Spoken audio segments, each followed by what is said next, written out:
मेरा भाई है, मेरा भाई है इधर, मेरा भाई है इधर, मेरा भाई है इधर, मेरा भाई है, मेरा भाई है इधर। मैं इस समय जम्मू के बंद तालाब के क्रिमेशन ग्राउंड में हूँ और यहाँ पर थोड़ी ही देर बाद अभी पूर्ण कृष्ण भट्ट का जो है अंतिम संस्कार किया जाएगा। उनके पार्थिव शरीर को इस क्रिमेशन ग्राउंड में लाया गया। परिवार उनका यहाँ पर है, उनके अपने रिश्तेदार यहाँ पर हैं, आस पड़ोस के लोग और कश्मीरी पंडित समुदाय के ज़्यादातर लोग यहाँ पर मौजूद हैं। और सबसे बड़ी बात, पूर्ण कृष्ण भट्ट की जो बच्ची है वो यहाँ पर हैं, उनके बेटा यहाँ पर हैं, उनकी बहनें यहाँ पर हैं और सभी बहुत ज़्यादा इस समय बेसुध हालत में है। और यहाँ से इनका जो है पार्थिव शरीर को अभी अंतिम संस्कार के लिए ले जाया जा रहा है। और ये छोटा बेटा है पूर्ण कृष्ण भट्ट का, छोटा सा, जिसको शायद अभी दुनियादारी के बारे में ज़्यादा पता नहीं है, लेकिन अपने पिता के अंतिम संस्कार में ये है। और समझ नहीं आ रहा परिवार को और इन सबको कि यहाँ पर आखिरकार यहाँ पर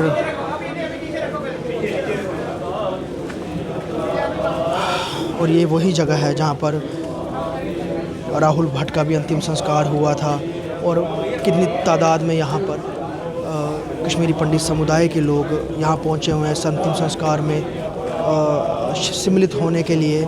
और कश्मीरी पंडित समुदाय के ही लोग हैं। और जैसे ही पूर्ण कृष्ण भट्ट का जो पार्थिव शरीर इस क्रिमेशन ग्राउंड पे आया तो काफ़ी लोगों ने यहाँ पर गुस्सा भी दिखाया। उन्होंने नारेबाजी भी की कश्मीर एडमिनिस्ट्रेशन के ख़िलाफ़, कश्मीर के डिवकॉम के ख़िलाफ़, उपराज्यपाल मनोज सिन्हा के ख़िलाफ़ काफ़ी ज़ोरदार उन्होंने नारेबाजी की। और जिस तरह से लगातार टारगेट किलिंग्स हो रही हैं वो समाप्त नहीं हो रही हैं, उसके विरोध में यहाँ पर ये पूरे प्रदर्शन हुए।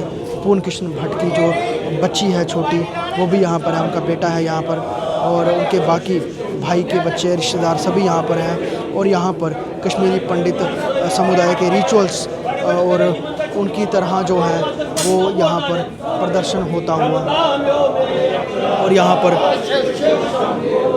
मंत्रोच्चारण भी यहाँ पर करते हुए कश्मीरी पंडित समुदाय के लोग, जिस तरह से अंतिम समय में जो किया जाता है और यहाँ पर मंत्रोच्चारण किया जा रहा है। काफ़ी दुखी हैं, नम आँखों से। और सबसे बड़ी बात, छोटा बच्चा बच्ची उनका रो रो के बुरा हाल है। पिता उनको छोड़ के चले गए हैं, शायद उन्हें कभी नहीं मिलेंगे अब। और उनके अंतिम संस्कार में वो यहाँ पर मौजूद हैं और कहीं ना कहीं मन ही मन में ये सवाल पूछ रहे होंगे कि उनका क्या कसूर था, उनके पिता का क्या कसूर था जो आतंकियों ने उनकी इस तरह से निर्मम हत्या की। और जो सरकार बड़े बड़े दावे करती है कि कश्मीर में हालात सामान्य हैं, कश्मीर में सभी लोग बहुत शांति से रह रहे हैं और वहाँ पर कोई ख़तरा नहीं है, तो जो टारगेट किलिंग की जा रही है वो क्या है? अगर सब कुछ सामान्य है तो यहाँ पर जो टारगेट किलिंग कल हुई उसके बाद कई सारे प्रदर्शन जो हैं वो देखने को सामने आए। और अभी बंद तालाब के क्रिमेशन ग्राउंड में जो है वो यहाँ पर सभी मंत्र उच्चारण से जो है पूर्ण कृष्ण भट्ट के अंतिम संस्कार में पहुँचे हुए हैं। और थोड़ी देर में उनको जो है उनके पार्थिव शरीर को मुखाग्नि दी जाएगी।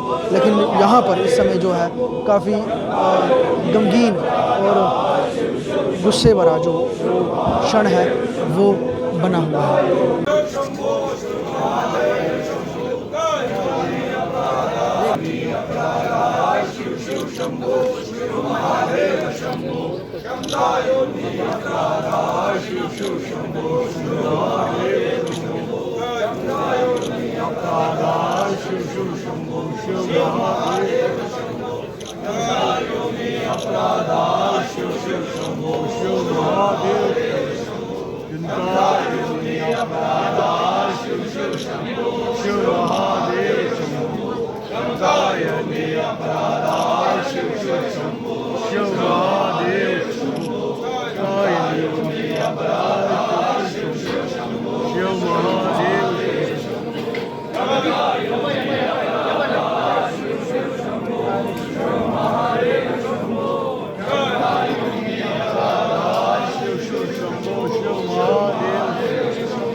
पूर्ण कृष्ण भट्ट को जो है उनको मुखाग्नि उनके बच्चों द्वारा, उनके परिजनों द्वारा दी गई है। और यहाँ पर अभी कश्मीरी पंडित समुदाय के भी लोग उनको जो है आखिरी उनको जो है वो विदाई देते हुए, और यहाँ पर बंद तालाब के जो क्रिमेशन ग्राउंड पे भारी जमावड़ा हुआ है।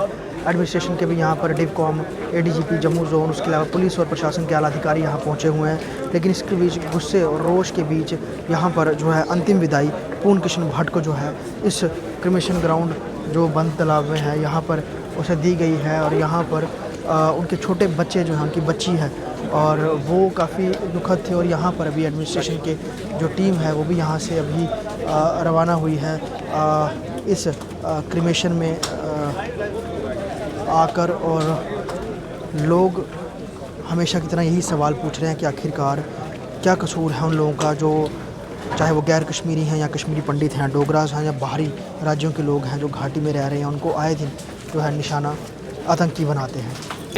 विक्रम कौल। विक्रम जी, आपने डिवकॉम से बात रखी, क्या कहा? हमने डिवकॉम सर से और एडीजीपी साहब से एक ही रिक्वेस्ट की है on behalf of entire Hindu community, आप एलजी साहब से बात कीजिए। अगले 4 से 5 या 7 दिन के अंदर अंदर जो पूरन जी की जो हत्या कल हुई शोपियान में, चौधरीगढ़ एरिया में, उनके बच्चों के लिए 50 लाख रुपए का कंपनसेशन, उनके 2 छोटे छोटे बच्चे हैं और उनकी वाइफ के लिए गवर्नमेंट जॉब और जिनकी पोस्टिंग जम्मू में हो, ये हमारी टॉप मोस्ट प्रायोरिटीज़ है। तो ये 7 दिन के अंदर अंदर वी आर एक्सपेक्टिंग दैट वो इशू करेंगे order. Thank you so much.